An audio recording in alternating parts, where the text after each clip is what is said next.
Bonsoir, merci d'être avec nous sur Journal de guerre au 224e jour de la guerre entre le Hamas et Israël. Voici ce qu'il fallait retenir de la journée à 19 h, heure de Beyrouth.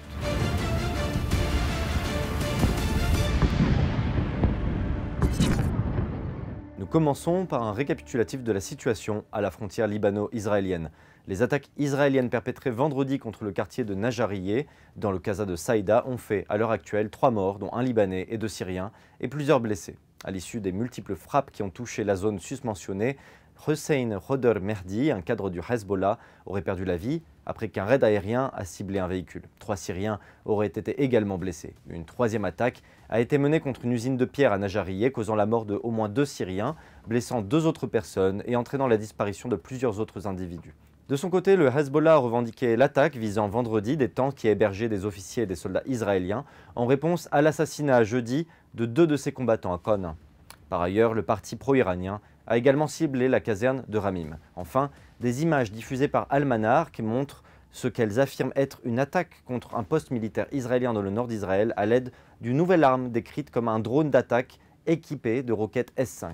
Des informations font par ailleurs état d'un raid israélien ayant visé une voiture sur la route de Majdal Anjar, dans le centre de la Bekaa. Des informations préliminaires sur l'agence Al-Markazia identifient l'une des victimes comme étant un cadre du Hamas, Shar Habil El-Sayed. Le site Al-Arabiya, quant à lui, identifie les 2 victimes comme étant palestiniennes. À Gaza, l'armée israélienne a indiqué à l'AFP mener vendredi à Jabalia les combats peut-être les plus acharnés dans cette zone du nord de la bande de Gaza depuis le début de son offensive terrestre sur le territoire palestinien le 27 octobre dernier. À l'extrême sud du territoire palestinien, à Rafah, la branche armée du Hamas, les brigades Ezzeddin al-Qassam, a affirmé avoir ciblé avec des tirs d'obus des troupes israéliennes stationnées au poste frontière avec l'Égypte. Par ailleurs, l'armée israélienne a annoncé avoir trouvé et rapatrié les corps de 3 otages à Gaza. Par ailleurs, en Cisjordanie, l'armée israélienne a indiqué vendredi que des dizaines de civils israéliens avaient incendié un camion la veille au soir, blessé son conducteur, ainsi que des soldats israéliens, des médias israéliens incriminant les colons qui soupçonnaient un chargement d'aide pour la bande de Gaza.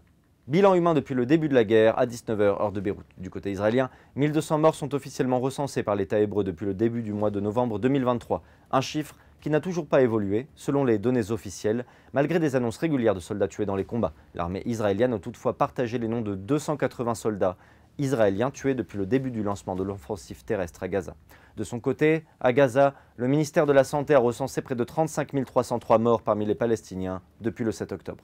Sur le front diplomatique et humanitaire, pour rappel tout d'abord, le sommet arabe a souhaité jeudi le déploiement des casques bleus dans les territoires palestiniens occupés par Israël dans un appel qui risque de rester un vœu pieux vu l'extrême complexité du conflit israélo-palestinien, vieux de plusieurs décennies. Par ailleurs, l'affaire du génocide porté contre Israël, dans laquelle l'Afrique du Sud demande à la plus haute juridiction de l'ONU d'ordonner un cessez-le-feu à Gaza, est complètement déconnectée de la réalité, a déclaré Israël vendredi. Pretoria a en effet demandé à la Cour internationale de justice d'enjoindre Israël à cesser son incursion à Rafah, dans le sud de la bande de Gaza, essentielle selon Israël pour éliminer les militants du mouvement Hamas. Enfin, un premier chargement d'aide humanitaire destiné à la population gazaoui a commencé à être débarqué vendredi matin par la jetée provisoire que des soldats américains avaient fini de mettre en place la veille sur la côte de la bande de Gaza, a indiqué l'armée américaine sur la plateforme X. Merci de nous avoir suivis sur Ici Beyrouth. On se retrouve demain pour un autre résumé de la situation. Vous pouvez suivre toute l'actualité concernant cette guerre sur notre site www.icibeyrouth.com sous la rubrique Guerre Israël-Hamas ainsi que sur tous nos réseaux sociaux.